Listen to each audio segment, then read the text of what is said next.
Ukhongolo sekumele uyazi lento leyo ukuze ungeke uphinde iphutha elifanayo nasekuqaleni. Kunama members kaKhongolo ayeliability kulento zana kwi-organization. Yabona nje oqala umntolo kuzuduma.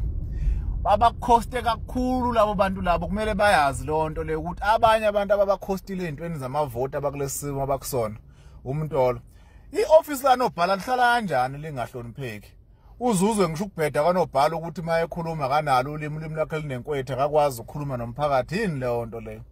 Uduma arrogant mahala nje uthatha ipolitiki uyenza lento yase rank lento lena ngazi ukuthi uyenza kanjani uzoyiphusha ngoshuni wase rank ipolitiki.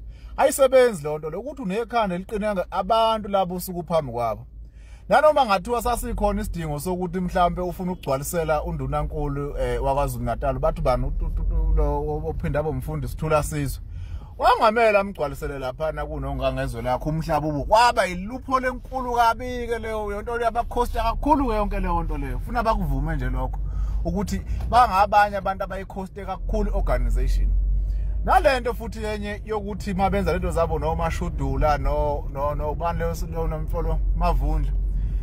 Bese naye vela futhi umntolo wamele bathole umunye umuntu abangamsebenzisa. Ahlonipha isikhundla kakusona nehhovisi akakulona kungabe sekucaca straight ukuthi kwenzakalana.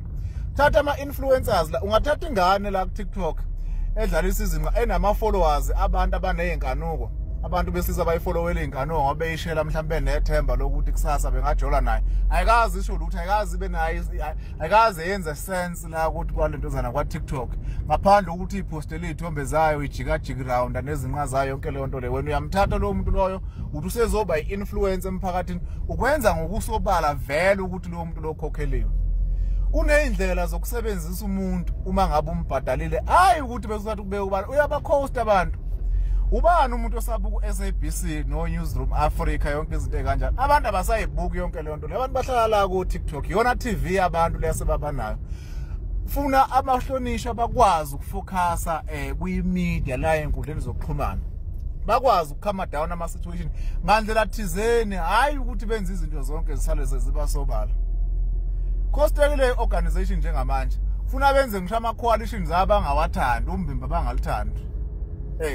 Ngapha banenkinga manje kufuna abalwa ngoba phela abayifuni into enozuma phakathi bacindezelekile manje izinto ziningi ama numbers ayala KwaZulu Natal. Ingenxa abahlonishwa bathi laba be-arrogant. Bayakhala abayahlonishwa bebekhala ukuthi abantu babalethile abantu abasadli abantu futhi abasabanakile nezinto zamabhasi. Kuningi ukukhala nobuholi beyakhala bukhala ngabahlonishwa babodwa imali abafuna ukuyidedela bayaqeda bahamba bowenza amagaladina komhlanga yonke izinto ezikanjalo ubuholi lobo njalo. Kuya campaign kuma campaign akhanjwa ngamaviyali kuyabuya kuyohlala lapha eFlorida nezingane kwathi singana de campaign la. Uthini uthi umuntu kahle kahle ngoba nakho uthatha intombazane mhlawumbe ebuya kangconywana on social media abantu sebezoshintsha ingqondo phela abantu makuyovota basobe bengakhanukile abantu basobe bengekho enyameni. Akufani njengoba besilezi bebuka la ku TikTok beyibukela abantu nje kuphela umuntu abayabona ukuthi uhalela umuntu bese umattack ngale ku inbox azenze into mhlawumbe engenza kangcono kanti uyamkhohlisa. Yabona nje leyo situation leyo ikhoste kakhulu iorganization yonke leyo nto leyo. Angazi ukuthi abanabo abantu abababonisayo mhlawumbe ukuthi kwezinye inqumo bekumele ukuthi bayithathe kanjani.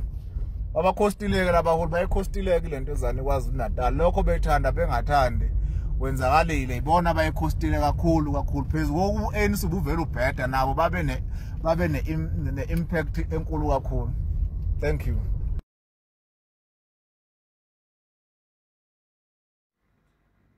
Kulokhe kuvele igama likaSiboniso Duma kanye noBheki Mtolo ekudliweni kwe-ANC ngabe owakho umbono uthini emva kokuzwa lenkulumo?